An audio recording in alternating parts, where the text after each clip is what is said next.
Hello बच्चों, कैसे हो। आज का पीएवीडी आपका ज़रूर से अच्छा गया होगा, और क्यों ना अच्छा जाए। एक अच्छी खासी मेहनत की थी दिवाली में, और हर मेहनत का फल अच्छा होता है। अब हम चेक कर लेते हैं कि कौन से प्रॉब्लम में कहाँ पे आप लोग फंसे हैं और कहाँ पे आपके सारे लॉजिक सही लगे हैं। तो चलिए बच्चों, अपन स्टार्ट करते हैं। पहला क्वेश्चन है अपना, जिसमें बोला गया है dimension formula of latent heat. जो लेटेंट हीट है Q is equal to M into L, so L is equal to Q divide by M। Energy stands for M1 L2 T minus 2 and this one is M1, so we have M0 L2 T minus 2, M0 L2 T minus 2। Clear. चलिए next question के लिए आगे बढ़ते हैं। यहाँ पे अपने को बोला है कि x ऑफ द t, मतलब ये डेफिनेटली है तो डिस्टेंस ही, is equal to a sine t plus b cos square t plus c t square plus d। अभी एक बात की हम लोग ध्यान से देख लेते हैं। यहाँ पे अपने को एक चीज बोला है कि ये जो साइन फंक्शन है और ये जो कॉस फंक्शन है, ये ट्रिगो फंक्शन है, उसका MLT M0 L0 T0 होगा। दैट मीन्स के ये जो डिस्टेंस है उसका और A का MLT सेम है, मतलब A का MLT है डिस्टेंस का L1। ये X जो डिस्टेंस है उसका और B का MLT सेम है। दैट मीन्स कि B का MLT भी L1 है। ओके, अब यहाँ पे C T square is equal to X। सुनो बच्चों, x at the time of t, it's basically a distance। तो चलिए c is equal to x t square L1 T2, so L1 t minus 2 and last but not the least d तो x के बराबर ही है, तो अपने को लेना है d is equal to L1। अब हम वैल्यू रखेंगे a b c by d, तो let's put the values here। L1 t minus 2 and यहाँ पे L1, एक L1 निकल जाएगा, सो L2 t minus 2। This is our answer. The answer is L2 t minus 2। चलिए नेक्स्ट क्वेश्चन के लिए आगे बढ़ते हैं। अब नेक्स्ट क्वेश्चन के अंदर है, अपने को बोला है अ cube has a side of length, मतलब अपने पास क्यूब है और क्यूब का अपने को लेंथ बोला है, और अपने को बोला है कैलकुलेट द वॉल्यूम। अब volume is equal to L cube, that means 1.2 10⁻⁻² का पावर 3। अब सुनो, अपने को यहाँ पे वॉल्यूम दिया है। अगर आप 1.2 का क्यूब करके भी आंसर लेके आओगे, आपके पास ये आंसर आएगा। पर समझो, अगर ऐसा क्वेश्चन दिया है और आपको ये फिजिक्स में पढ़ाया गया है कि सिग्निफिकेंट वैल्यूज़ का यूज़ करना है, एक बार वो वाला लॉजिक लगा के तो देखो। नहीं सर, हम कैसे लॉजिक लगाए? अरे भाई, अगर आपका पढ़ने में आया है, क्वेश्चन दिया है, उसका ऑप्शन में वो वाला लॉजिक लग रहा है कि नहीं लग रहा है, ओके, जेई आपका एप्टीट्यूड टेस्ट कर रहा है ना, आप उस टाइम पे फिजिक्स का लॉ लगाते या नहीं लगाते, आप फिजिक्स को इस तरीके से देखते हो या नहीं देखते हो, वही तो है। तो आपको यहाँ पे वो लगाना है, लगा के देखो। अब अपने को सिग्निफिकेंट नंबर का मल्टीप्लिकेशन का लॉ क्या है? मल्टीप्लिकेशन का लॉ है कि अगर किसी भी नंबर का, मतलब जो भी मल्टीप्लिकेशन हो रहा है, उसमें से लीस्ट सिग्निफिकेंट नंबर, तो वॉट एवर इट इज, इसका लीस्ट सिग्निफिकेंट नंबर कितना है? इसका 2 है। तो अपने को सारे आंसर में से ऐसा निकालो कि जिसका सिग्निफिकेंट नंबर 2 हो, और फिर that one is your answer. चलिए बच्चों, नेक्स्ट क्वेश्चन के लिए आगे बढ़ते हैं। नेक्स्ट क्वेश्चन पे चलते हैं। चलिए, अब नेक्स्ट क्वेश्चन पे है, अपने को बोला है particle is initially at the rest, that means it's initial velocity is 0। जहां से वो स्टार्ट कर रहा है वो वाला भी distance 0, initially at the rest मतलब टाइम भी 0। फिर अपने को बोला है कि इसकी जो वेलोसिटी है वो v is equal to 4x raised root का मतलब 1/2। तो अभी हमको एक्सेलरेशन ढूंढना है, तो अपन जाएंगे dv/dt, तो 4d/dt x रेस्ट टू 1/2, तो 4 1/2 x रेस्ट टू 1/2 माइनस 1, तो 2x रेस्ट टू माइनस 1/2, और वापस से यहाँ पे x का हुआ तो वापस से x का फिर विथ रिस्पेक्ट टू टाइम। भाई अपन डिफरेंशिएशन तो टाइम के रेफरेंस पे कर रहे हैं ना, तो वो तो करना ही पड़ेगा। तो यहाँ पे अपने को आ जाएगा वेलोसिटी। अब वेलोसिटी का ओरिजिनल वैल्यू कितना है 4, तो 2x raised to minus 1/2 and 4x raised to 1/2, तो ये दोनों चला जाएगा, तो अपना आंसर कितना आएगा 8। तो let's go for this answer, answer is 8। चलो ठीक है, चलिए बच्चों ठीक है, अगले क्वेश्चन के लिए आगे बढ़ते हैं। अपने को बोला है the magnitude of velocity of two boats relative to river is same, मतलब जो बोट का velocity of boat with respect to river, पहले वाले का velocity of boat with respect to river दूसरे वाले का। दैट मीन्स कि अगर रिवर इस डायरेक्शन में जा रही है और अगर बोट को आपको इस डायरेक्शन में क्रॉस करवाना है, तो अगर ये 4 है ये 3 है, तो इसका रिलेटिवली यहाँ पे 5 आएगा। अगर आप ऐसे भी जा रहे हो 3 से, ये रिवर 4 है, तो ये कैसे आएगा रिलेटिवली 5, ऐसा बोला गया। अब सुन, both boats start simultaneously from the same point on one bank may reach opposite bank simultaneously moving along different paths। अब देखो ऐसा बोला है इसको और इसको, अगर ये यहाँ से सामने भेजना है, इसको यहाँ से सामने भेजना है, तो आपको डेफिनेटली अगर इसको यहाँ से अगर अपने को सामने भेजना है तो ऐसे जाएंगे, फिर यहाँ पे जाएगा, या फिर स्ट्रेट जाएगा तो आगे जाएगा। तो इसका रास्ता ये है। अगर इसके लिए बात करें तो ये ऐसे जाएगा और फिर ऐसे जाएगा। ओके, तो दोनों का रास्ता कैसा है, डिफरेंट पाथ। तो चलो ये तो हम लोग मान के चलते हैं। For boats to cross the river in same time, हाँ भाई, अगर डिस्टेंस रिलेटिवली डिस्टेंस देखा जाए, whatever the way of crossing this is been same. ये अगर आप ऐसा मान के चलो और इसको ऐसा मान के चलो, तो रिलेटिव वेलोसिटी भी सेम, डिस्टेंस भी सेम, तो टाइम कैसा होगा, सेम ही तो होगा।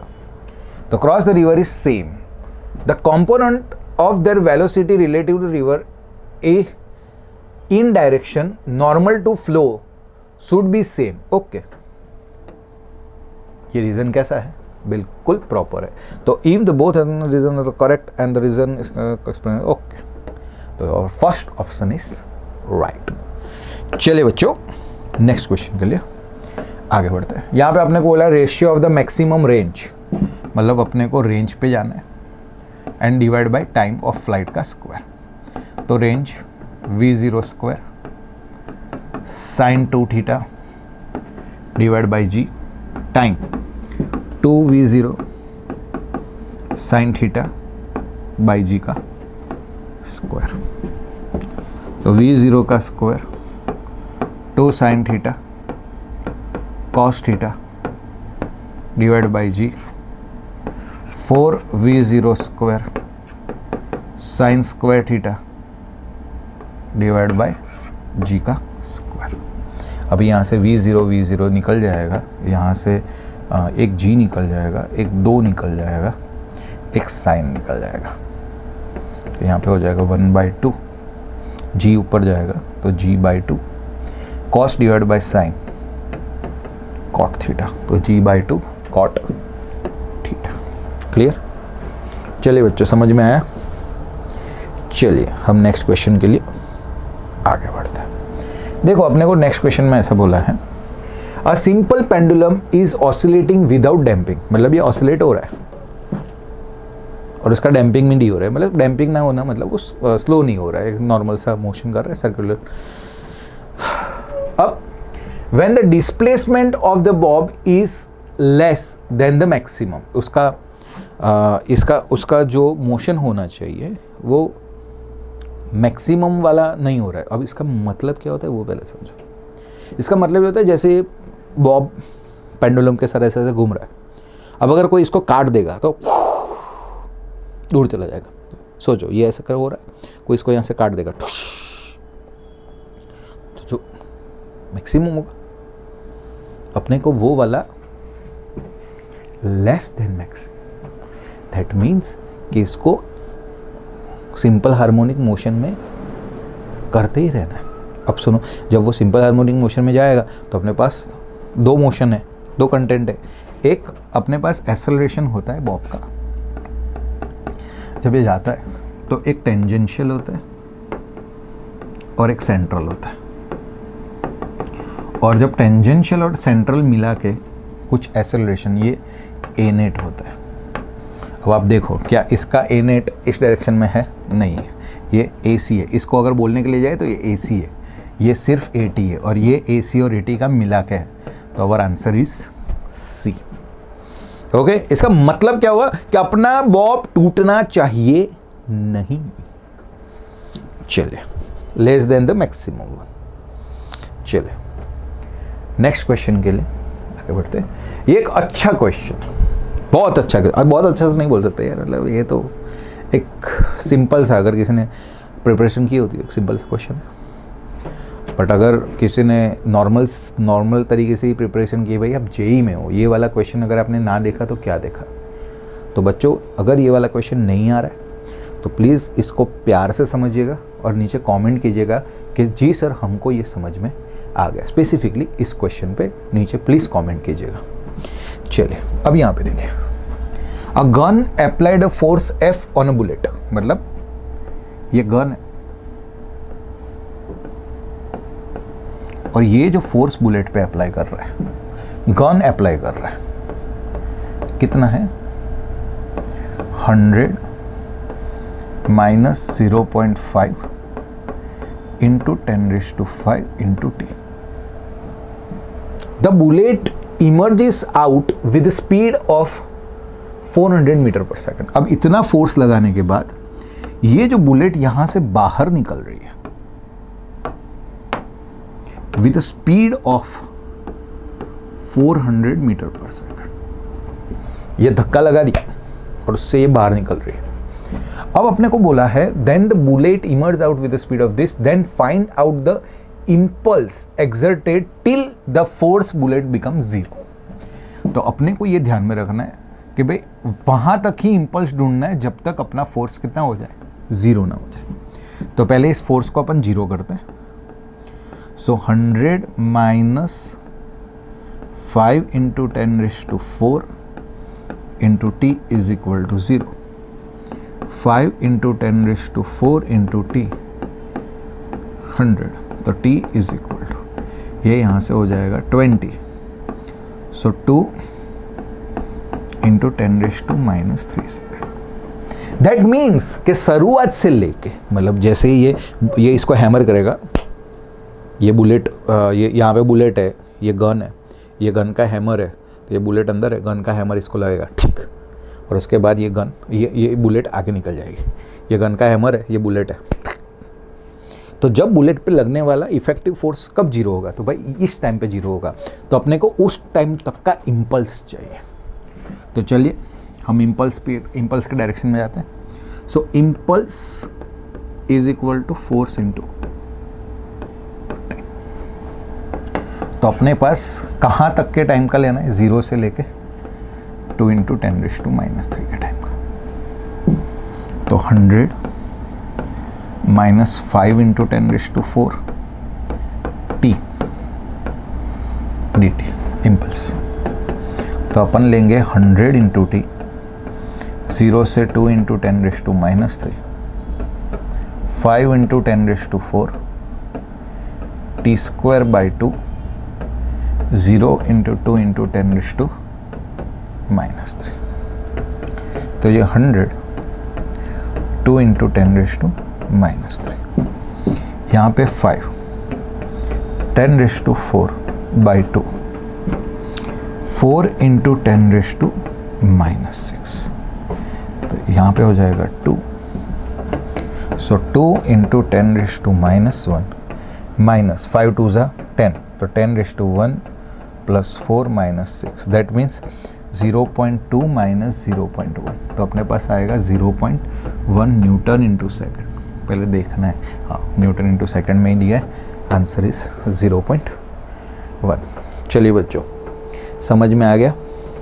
वापस से बोल रहा हूँ, अगर ये वाला क्वेश्चन समझ में आया प्रॉपरली दिल से तो प्लीज़ नीचे कमेंट में कीजिए, बताइए कि ये क्वेश्चन समझ में आया। ओके, चलिए बच्चों नेक्स्ट क्वेश्चन के लिए आगे बढ़ते हैं। यहाँ पे बोला है man is standing on a spring balance, मतलब यहाँ पे एक स्प्रिंग बैलेंस, एक प्लेटफॉर्म है और उसके ऊपर एक स्प्रिंग बैलेंस है। अब वो क्या वो बैलेंस जो है वो उसका रीडिंग ले रहा है, ये जो स्प्रिंग बैलेंस है वहाँ पे रीडिंग आ रहा है उसका 60 kg। अभी बोला इस पर्सन को बोलो कि तुम यहाँ से जंप करो। अब सुनो, जब मैन जंप करता है ना, जब ये ऐसे मैन जंप करता है ना, तो वो उस जगह पे जंप करने से पहले वहाँ पे अपनी बॉडी को बैंड करता है। रीज़न इज़ दैट कि वो बैंड करते हुए वो नीचे की ज़मीन पे ज़्यादा नॉर्मल फोर्स लाने का ट्राई करेगा। ऐसे करके ज़्यादा नॉर्मल फोर्स आएगा तभी वो जंप कर पाएगा, अगर विदाउट नॉर्मल फोर्स जंप करेगा तो वो गिर जाएगा। तो getting a jump, proper jump, वो नीचे पहले फोर्स लगाएगा, तो जैसे ही वो नीचे फोर्स लगाएगा नॉर्मल फोर्स बढ़ जाएगा, नॉर्मल फोर्स बढ़ जाएगा, यहाँ पे रीडिंग ज़्यादा हो जाएगी। तो पहले इंक्रीज होगा, इंक्रीज, फर्स्ट इंक्रीज। अब सुनो, अब उसने जंप कर दिया, वो निकल गया। तो देखो ये पहले तो रिमेन सेम और डिक्रीज को निकालो, इन दोनों में से एक पे जाएंगे। अब उसने जंप कर दिया, जंप किया, कांटेक्ट लॉस्ट हो गया, नॉर्मल फोर्स लॉस्ट हो गया, नॉर्मल फोर्स नहीं रहा, वापस से वो क्या हो जाएगा, जीरो। अब जीरो जाने से पहले जो बढ़ा है वो धीरे धीरे घटेगा और फिर जीरो हो जाएगा, देन डिक्रीज टू जीरो। तो आवर आंसर इज जीरो। चलिए बच्चों नेक्स्ट क्वेश्चन के लिए आगे बढ़ते हैं। अब चलिए नेक्स्ट क्वेश्चन में हम लोगों को बोला है कि a lead bullet at 27 degree, एक बुलेट है वो 27 डिग्री सेल्सियस पे just melts when stop at obstacle, मतलब जब एक ऑब्स्टिकल उस बुलेट को रोकता है तब वो उसके अंदर घुस जाती है, तो वो घुसने के तुरंत ही वो मेल्ट हो जाएगी। Assume that 25% of heat is absorb by the obstacle, मतलब ये जब इसके अंदर एंटर होगी तब उसके पास 100% जितनी एनर्जी होगी, which is equal to 1/2 mv²। समझ रहे हो, 1/2 mv², उतनी एनर्जी ये इसके अंदर एंटर होने के टाइम होगी। अब दूसरा, जब ये एंटर होके यहाँ पे पहुँच जाएगी इसकी एनर्जी हो जाएगी 0। पर सुनो, ऐसा बोला है आउट ऑफ 100 25% तो ये ले लेती है, आसपास का एटमॉस्फेयर उसमें से 25% ले लेता है, तो कितना परसेंट बाकी रहता है, 75%। अब उतना ही 75% लेके ये बुलेट मेल्ट हो जाएगी। That means 75% of 1/2 mv² energy, मतलब 75/200 mv², this amount of energy is given to the bullet, ये बुलेट को मिलेगी। अब देखो पहले, और बुलेट मेल्ट होगी तो सबसे पहले अपनी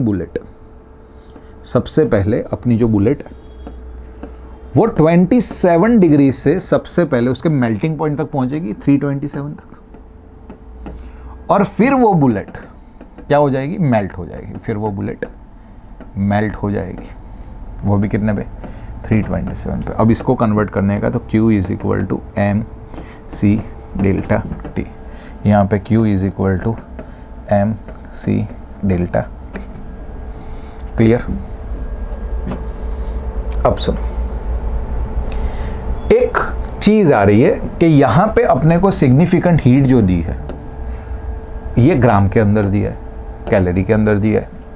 यहाँ पे जो अपने को लेटेंट हीट दिया है वो भी ग्राम के अंदर दिया है, कैलोरी के अंदर दिया है। तो पहले हम इस मास को अगर ग्राम ले लें तो मुझे इस ग्राम मास को केजी में कन्वर्ट करना पड़ेगा, क्योंकि यहाँ पे हम लोग अगर मास ग्राम ले रहे तो इस मास को मुझे कैलोरी में कन्वर्ट करना पड़ेगा, क्योंकि we are taking the mass of bullet in grams in this case. यहाँ पे तो हम एम केस ले रहे, तो फिर एम केस में ग्राम को मुझे किलोग्राम में कन्वर्ट करना पड़ेगा। ये चीज़ समझ में आई? एक बार वापस से बोल रहा हूँ, सुनो। यहाँ पे जो बुलेट है वो गिनती हम लोग ग्राम में ले रहे हैं, मास एम इज इन ग्राम। यहाँ पे अपने को लेना है एम के एस, तो मास जो ग्राम में है उसको केजी में कन्वर्ट करके लिखना पड़ेगा। अगर समझ में आए प्लीज़ नीचे कमेंट कीजिए वापस से, प्लीज़। मस्ती नहीं है, ये बहुत ही इंपॉर्टेंट सारी चीज़ है, छोटी छोटी चीज़ें पर बहुत इंपॉर्टेंट है। चलिए, तो अभी हम करेंगे एम, इसका हो जाएगा 3/100, टेम्परेचर है 300 का चेंज, तो ये हो जाएगा 9m, और ये मेल्ट हो रहा है, सॉरी मेल्ट का m इंटू एल होगा, मेल्ट का m इंटू एल, सो m इंटू 6, तो ये हो जाएगा 6m।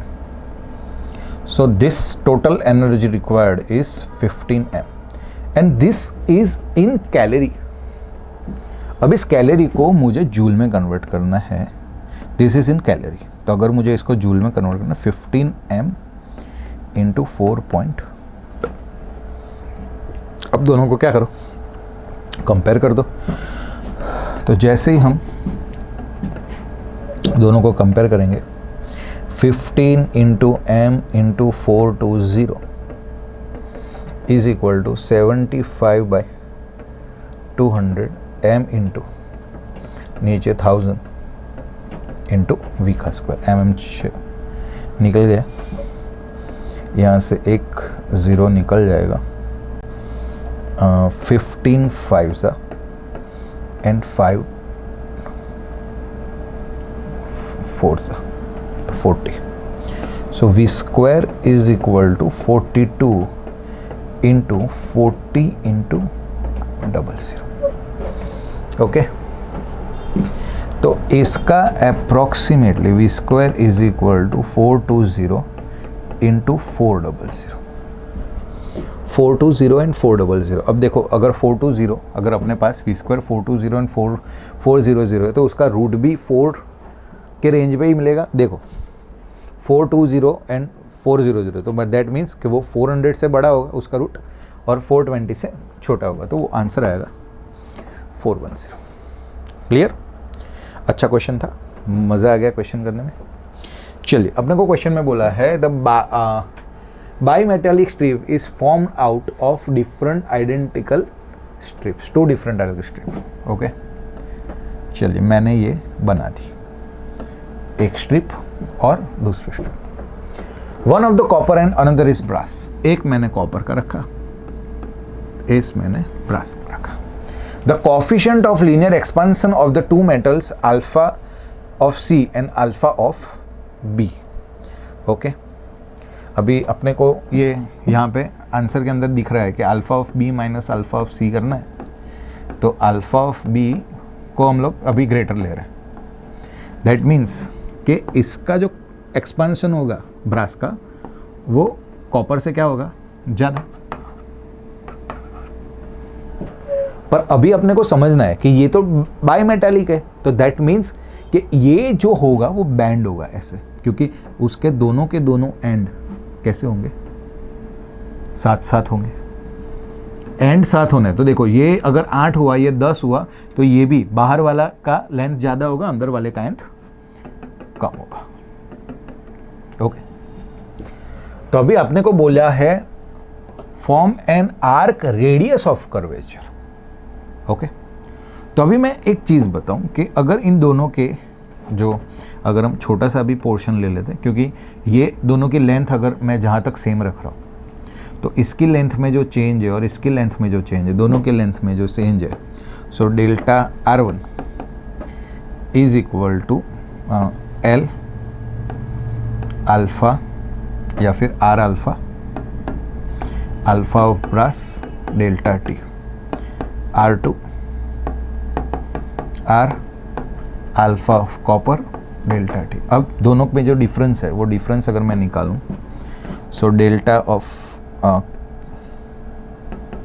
तो डेल्टा R1, दोनों में जो डिफरेंस है उस पर फोकस करता हूँ। So R delta T alpha of B minus alpha of C। Okay, तो R is equal to delta T alpha of B minus alpha of C। तो अगर देखने के लिए जाए तो ये proportional to delta T, inversely proportional to delta T and inversely proportional to this, तो ऐसा होगा कि आंसर आएगा B and C both.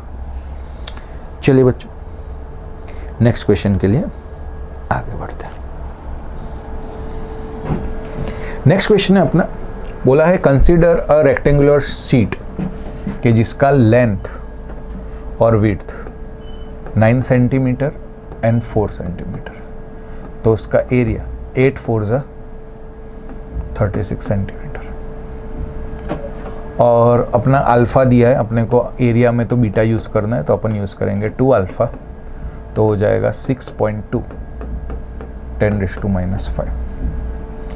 The mass of the sheet is this one and the heat capacity this one, और उसका energy. So Q is equal to mc delta T। So 8.1 into 10⁻² is equal to 10⁻⁻1 and 9 into 10⁻², और ये हो जाएगा delta T। इसको अगर मैं यहाँ से 9 लिखूँ तो ये 10⁻² 10⁻² निकल जाएगा, 10⁻1 10⁻1 भी निकल जाएगा, तो delta T is equal to 9 आएगा। तो अभी हम आगे काम करते हैं। तो delta A is equal to A0 2 alpha delta T। तो 36 सेंटीमीटर है तो 10 सेंटीमीटर स्क्वायर है तो 10⁻⁻⁴ इंटू 6.2 इंटू 10⁻⁵, ओके, इंटू कितना आएगा 9, ओके। तो अपन इसका लेके आएंगे 9 इंटू 10⁻², ये 40 सेंटीमीटर, 9 इंटू 10⁻², ठीक है, यहाँ पे भी ठीक है, ये नीचे आएगा, ये भी निकल जाएगा, ये भी निकल जाएगा, अब तक तो ठीक है। तो अभी हम लोग यहाँ पे हो जाएगा 10⁻⁻⁹, ओके। अभी हम जाएंगे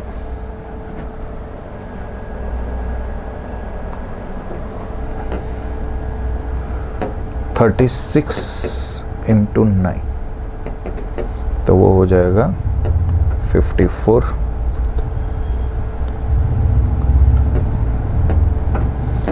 324 into 62,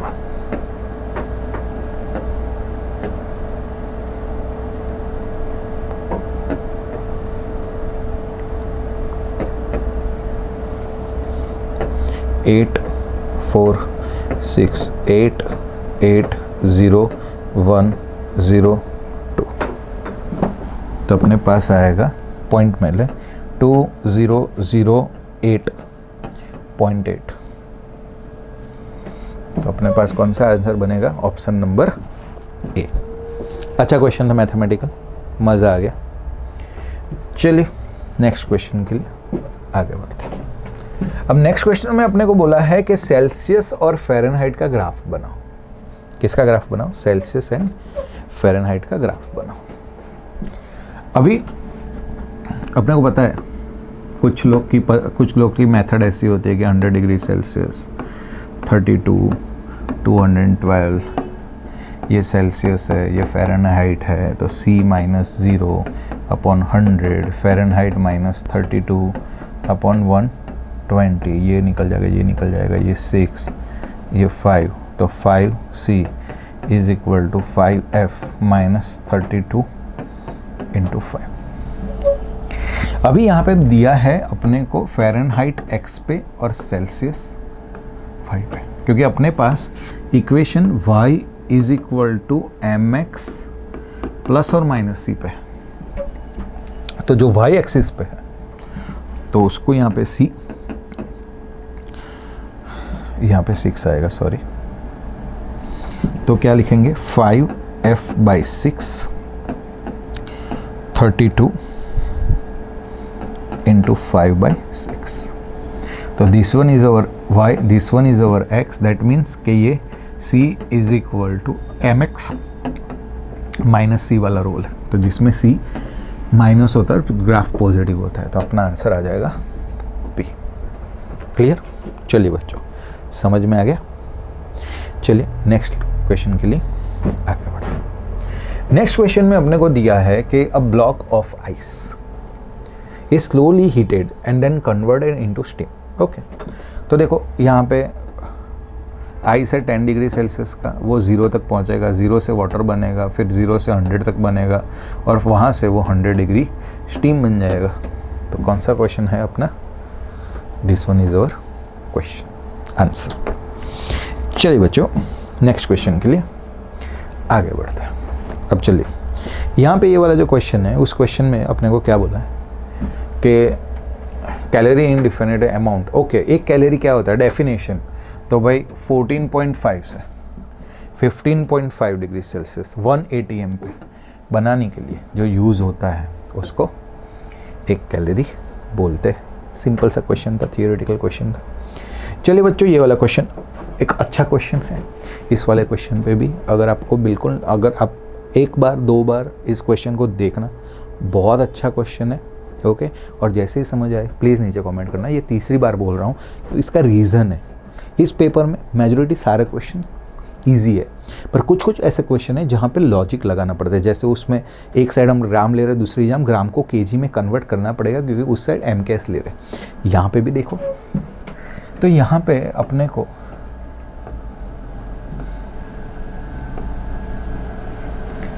three rods of and the area of the cross section area are made of the same material form. Okay, same material K है, सबका सेम है।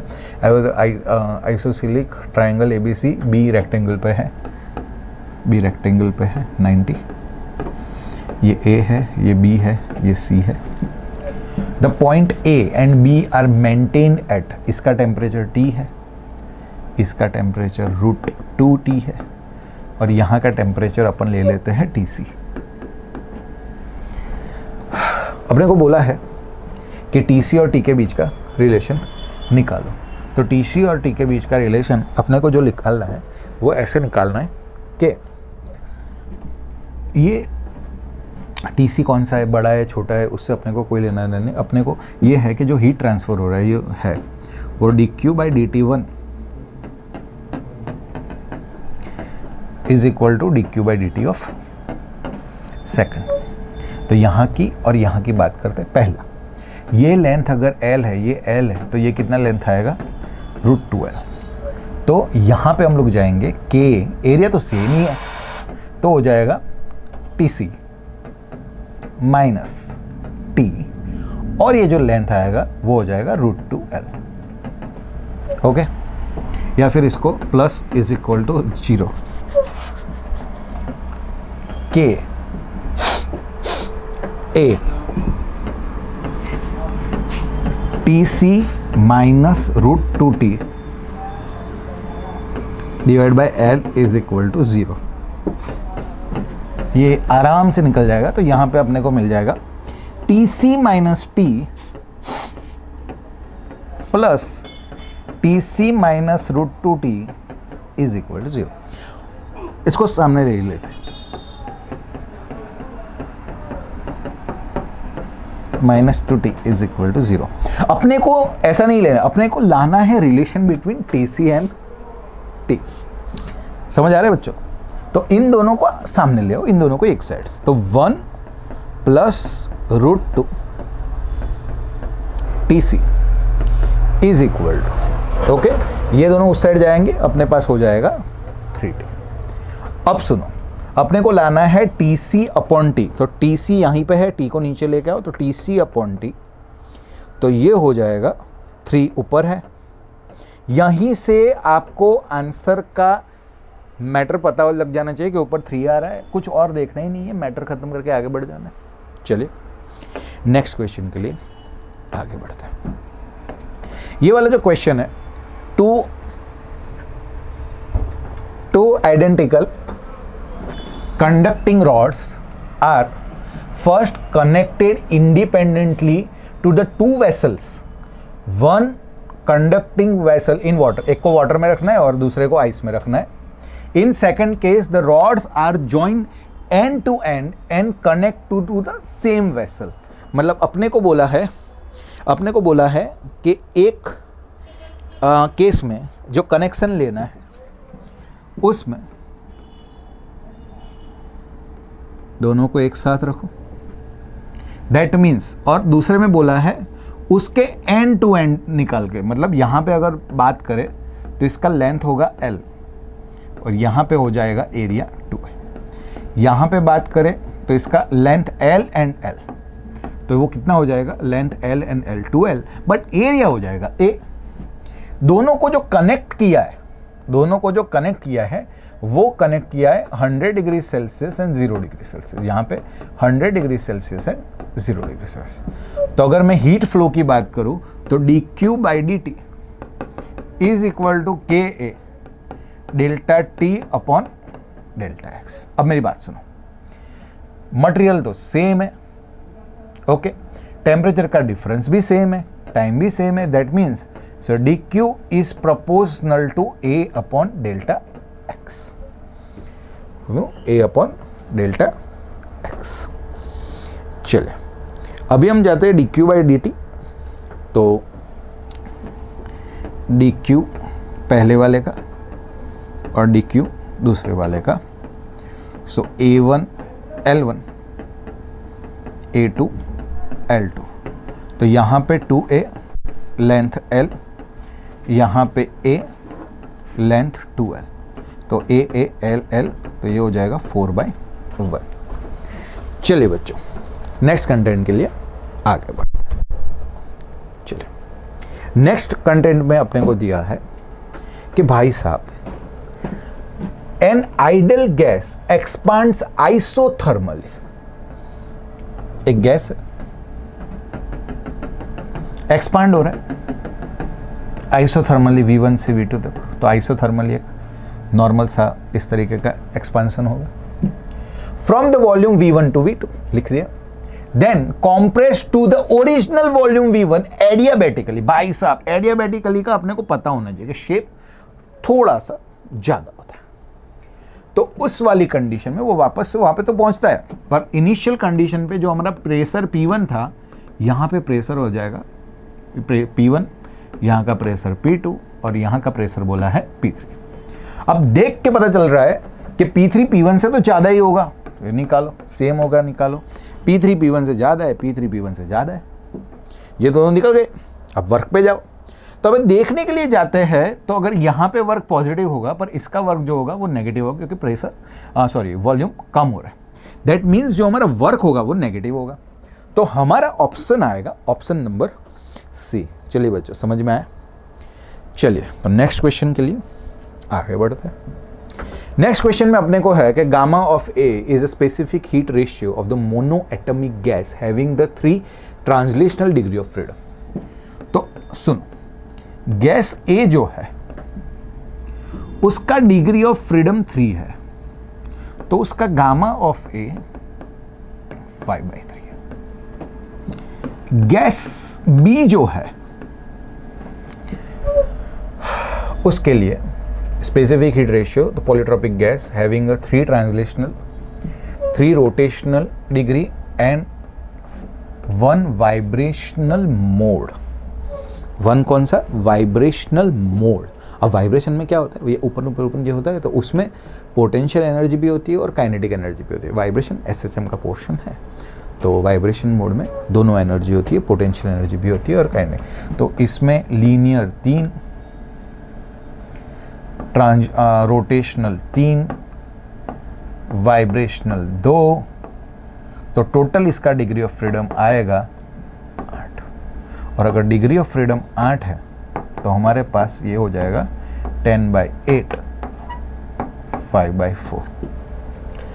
अब अपने को बोला है गामा ऑफ ए अपन गामा ऑफ बी निकालो, तो 5/3 5/4, तो ये दोनों निकल जाएगा तो अपने पास आएगा 4/3। अब ये जो 4/3 इसको अपन लिख सकते हैं 1 + 1/3। इसको इसके साथ कंपेयर करो, अपने पास जो नीचे का है वो कितना आ जाएगा 3। सही है बच्चों? नेक्स्ट क्वेश्चन के लिए आगे बढ़े। ओके, यहाँ पे बहुत बच्चों ने इस वाले क्वेश्चन में गलती की होगी, रीज़न बता दो। उन लोगों ने सोचा होगा ये वाला या ये वाला आंसर आ सकता है, पर सुनो, हीलियम एंड आर्गोन आर, एक हीलियम है और एक आर्गोन है, दोनों monoatomic, put in a flask at the same room temperature, तो मतलब दोनों का टेम्परेचर कैसा है? सेम है। The ratio of average kinetic energy पर मॉलिक्यूल, ओके, और यहां पे अपने को मोलर मास सर ये सब दिया है। भाई अगर आपको एनर्जी के बारे में बात करना है, टेम्परेचर सेम है, तो आपकी एनर्जी भी तो कैसी होनी चाहिए? सेम। तो आंसर क्या आएगा? 1/1। कुछ लोग ये वाला करके आ गए, भाई ये तो वेलोसिटी के लिए आएगा। आ रहा है समझ में? चलिए नेक्स्ट क्वेश्चन के लिए आगे बढ़ते हैं। ये वाला क्वेश्चन है, the motion of an aeroplane represent by the velocity and the time graph the distance travel by aeroplane. वाह क्या क्वेश्चन है। यहाँ पे सिर्फ आपको एरिया अंडर द कर्व लेना है, और यहाँ पे कितने तक लेना है, क्योंकि अपने को बोला है 30.5 सेकेंड, मतलब 30.5 तक जाना है। तो पहले मैं इस ट्राइंगल का ले लूंगा, फिर इस रेक्टेंगल का ले लूंगा, और फिर लास्ट में ये रेक्टेंगल का ले लूंगा। हम इन तीनों का क्या ले लेंगे? एरिया ले लेंगे। अब ये वाला है तो 1/2 बेस 2 एल्टीट्यूड 200, तो इत्थे वी हैव यहाँ पे 200, यहाँ पे 2, यहाँ पे 200, तो यहाँ पे अपने पास कितना आएगा? 400। यहाँ पे ये जो है वो है 400 इंटू 13.5 - 2, तो मतलब 28.5, तो 28/10 इंटू 400, ये दोनों निकल जाएगा। सो 285 इंटू 4, पीछे 0 लगा लूँगा,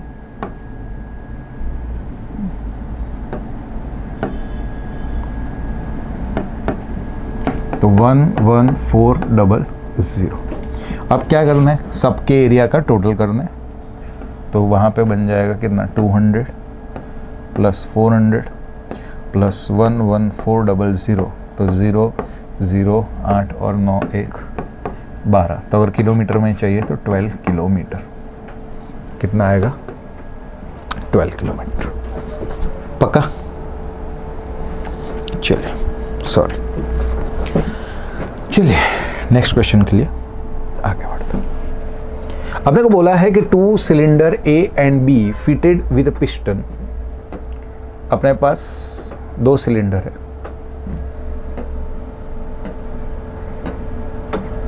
दोनों में हम लोगों ने पिस्टन ले रखा है।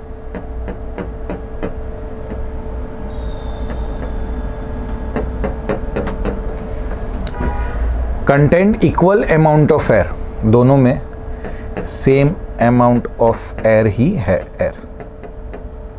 सेम अमाउंट ऑफ एयर ही है। Of an ideal diatomic gas at 300 kelvin, दोनों के अंदर डायटोमिक गैस ही है।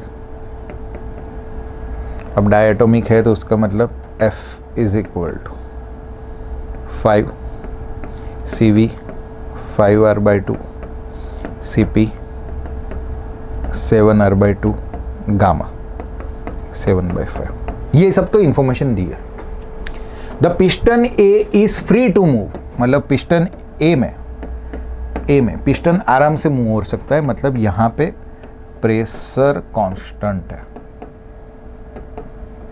यहाँ पे आराम से अपना प्रेशर के हिसाब से ऊपर नीचे हो सकता है। और यहाँ पे बोला है बी इज हेल्ड फिक्स, तो इसको यहाँ पे स्क्रू लगाया हुआ है, पिस्टन को ऐसे करके स्क्रू लगाया हुआ है, तो यहाँ पे volume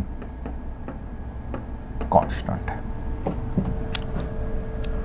the same amount of it. अरे भाई साहब, ऐसा बोला है कि Q ऑफ ए में जितना एनर्जी जाता है Q ऑफ बी में भी उतना एनर्जी जाता है, ऐसा तो कर लेते हैं। तो यहाँ पे कांस्टेंट प्रेशर है, तो M CP डेल्टा T, यहाँ पे हो जाएगा M CV डेल्टा T, या फिर N ले लो, है तो दोनों में अमाउंट ऑफ तो सेम ही है ना। CP तो ये हो जाएगा 7R/2, और A में टेम्परेचर का कितना चेंज है 30, यहाँ पे हो जाएगा 5R/2, यहाँ पे कितना है डेल्टा T, तो ये R/2 ये हो जाएगा 6, सो डेल्टा T 42, तो ये आंसर कितना आ जाएगा 42 केल्विन। क्लियर है बच्चों? चलिए नेक्स्ट क्वेश्चन के लिए आगे बढ़ते हैं। अ थर्मली इंसुलेटेड, ओके, तो insulated content an ideal gas heated by the filament of resistance 100 ohm, current 1 ampere है, एंड टाइम उसका 5 मिनट है। तो जो change in internal energy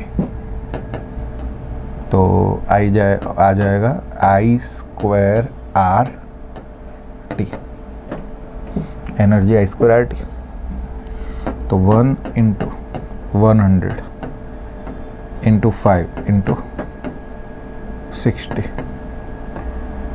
so 300 × और 2, तो किलो में चाहिए, तो ये हो जाएगा 30 किलो जूल। कितना आएगा 30 किलो जूल। एक बार वापस से कर लेता हूँ, कुछ गलती ना रही हो।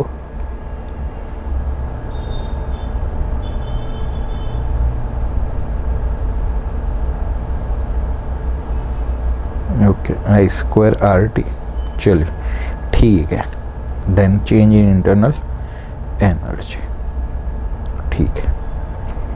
चलिए नेक्स्ट क्वेश्चन के लिए आगे बढ़ते हैं। बोला है 2 moles of helium,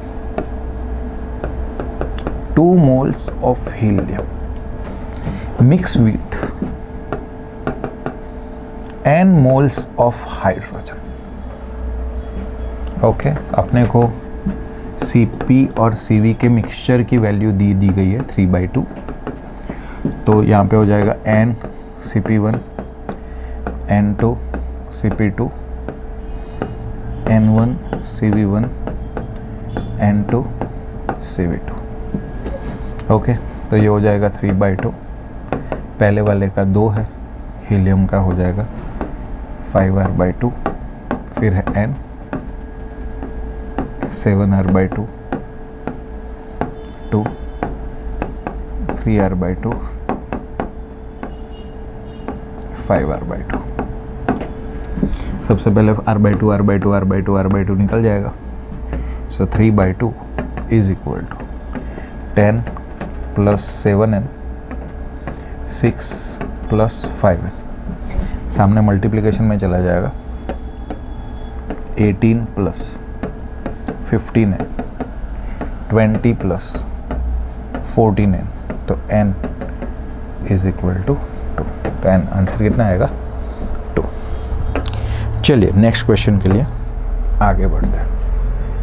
चलिए इस क्वेश्चन में क्या बोला है, an ideal gas at a temperature T average force that a molecule apply to the wall. अब देखो ये वॉल है, अब इस वॉल पे जब ये टकराने के लिए जाएगा और टकरा के वापस आएगा, तो चेंज इन मोमेंट 2 mv होगा। अब दूसरा, ये जब यहाँ पे वॉल से टकराएगा और टकरा के वापस आएगा, और टाइम ऑफ कॉलिजन की बात कर रहा हूँ, याद है कॉलिजन वाला, तो उसमें जो डिस्टेंस कवर होगा वो उसका 2r होगा, और जो वेलोसिटी होगी वो v होगी, उसके वजह से जो टाइम होगा वो क्या आ जाएगा 2r/v। अब दोनों को एक साथ लेके अगर हम फोर्स की बात करें तो force is equal to delta p upon delta T. भाई ये चेंज इन मोमेंटम हो रहा है दीवार, ये जो वॉल है उसके साथ, दीवार के साथ, और यहाँ पे उसका टाइम मिल रहा है। तो 2mv 2r इंटू v। अब तो अपने पास m/r v स्क्वायर। अब what is v square? v velocity है, तो v is equal to under root particle 3 kBt/m। तो अपने पास आएगा m/r 3 kBt/m। दैट मीन्स ये फोर्स है वो टेम्परेचर का पावर 1 है, तो इसका जो Q आएगा वो Q कितना आएगा? 1 आएगा। चलिए बच्चों, तो ये आपके सारे क्वेश्चन का ही डिस्कशन हो। चलिए, तो इसी तरीके से मेहनत कीजिएगा, कुछ कुछ चीज़ें कमेंट करने को बोलिए, वो कमेंट करते रहिएगा। इसी तरीके से मेहनत करिए। All the very best.